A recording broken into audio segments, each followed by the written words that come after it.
Hey, what's going on, guys, and welcome back to another video of Keep It Simple Stupid. What we'll be discussing is how to pick a tidal volume for intubated patients, made simple. Let's go ahead and get into it. So we're just going to start with the very basics here. So what is a tidal volume?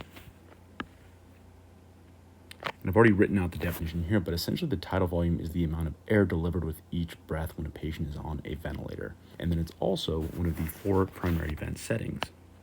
Now, you may know the other 3, but I'll go ahead and write them out for you here.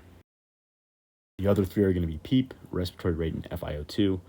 Now, I won't get into these other 3. We're just going to focus on tidal volume, but just to be thorough, those are going to be the 3 other primary vent settings, and tidal volume makes up the 4th primary vent setting. So the next question is, why do we care about getting an accurate tidal volume or an appropriate tidal volume for a patient?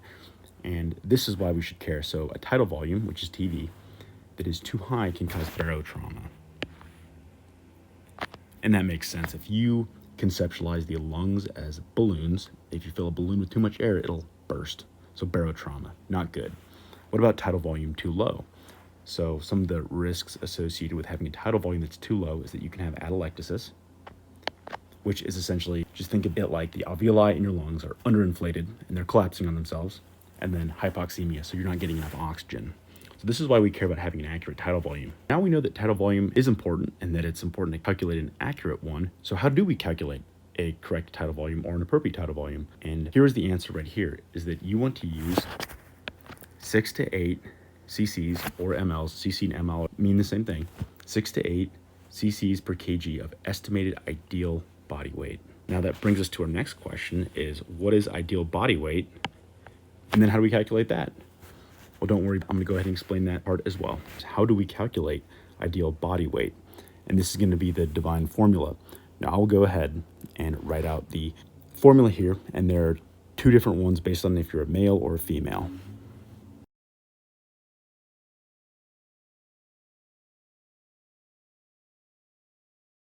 So I'm going to go ahead and just walk through both of these equations. So to calculate ideal body weight for a male is going to be 50 kilograms plus 2.3 kilograms times height in inches minus 60. And then for women, it's going to be 45.5 kilograms plus 2.3 kilograms times height in inches minus 60. Now, the last component of this video is I just want to do a quick example to demonstrate why this is important. All right, so finally, I'm just going to show you an example of why it is important to use the ideal body weight. So say, for example, we have a 140 kilogram male who is 5 feet 9 inches tall. Now, first, let's say we make the mistake of not using an ideal body weight and we use the 140 kilograms to calculate a tidal volume. And then we're going to use 7 because that's right between 6 and 8. And then that's going to give us a tidal volume of 980 cc's. This time we're going to go ahead and use the ideal body weight formula. And now you are going to see why this is so important and how big of a difference this makes. And then we have our height here, which is going to be 69 inches.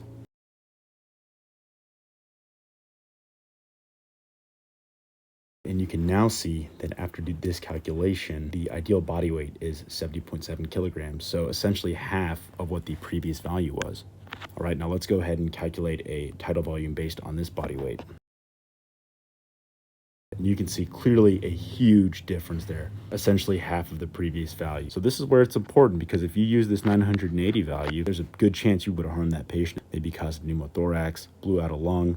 So it's very important that you're using ideal body weight, because you can see there's such a big difference there. Now, finally, I'm just going to point out, you're not going to need to make this calculation when you're working. There are tons of apps for it. So you can just Google how to calculate ideal body weight, type in your values, and boom, you're done.